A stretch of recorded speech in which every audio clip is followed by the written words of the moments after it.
اختلاف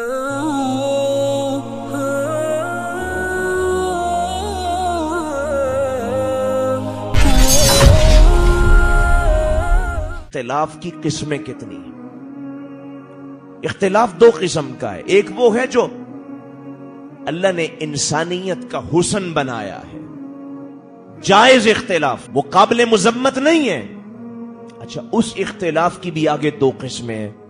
یعنی ایک تو وہ ہے جو اللہ نے آسمان سے ہی اختلاف اتارا ہے. اختلاف کا مطلب 2 3 4 5 آپشنز دی ہیں اس میں. جیسے مثال کے طور پہ رسول اللہ علیہ السلام نے فرمایا انزل القرآن علی 7 احرف. اللہ نے قرآن کو 7 مختلف لہجوں میں نازل فرمایا ہے.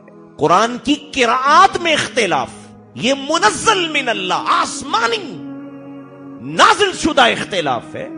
جو اس کا انکار کرے گا، جو اس اختلاف کو نہیں مانے گا، اللہ کے ہاں اس کا ایمان مقبول نہیں ہے. ایک یہ اختلاف ہوتا ہے، یہ بالکل صحیح ہے، یہ اللہ کی دی ہوئی رخصت ہے. عبداللہ ابن مسعود رضی اللہ تعالیٰ عنہ نے ایک صحابی کو سنا، ایک سورت کی تلاوت کر رہے، یہ وہ لہجہ نہیں ہے جو میں نے جناب رسول گرامی صلی اللہ علیہ وسلم سے پڑھا اور سنا ہے. اس سے اختلاف کرنے لگے. کہا یہ کہاں سے لائے ہو؟ لے کے حضور کے پاس آ گئے. حضور علیہ الصلوۃ والسلام کو بتایا کہ جی یہ وہ لہجہ پڑھ رہا ہے جو آپ نہیں پڑھتے. حضور نے کہا سناؤ کیا پڑھ رہے ہو؟ اس نے جب سنایا تو حضور علیہ الصلوۃ والسلام نے فرمایا کلاکم محسن، یہ بھی صحیح پڑھ رہا ہے اور تم بھی صحیح پڑھ رہے ہو.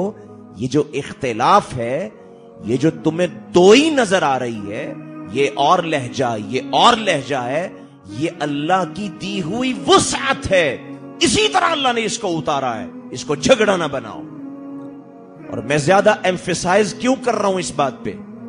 لوگ کہتے ہیں جی سارا قصور مولویوں کا ہے، اس لیے کہ یہ مذہبی اختلافات پیدا کرتے ہیں. جھوٹ ہے یہ.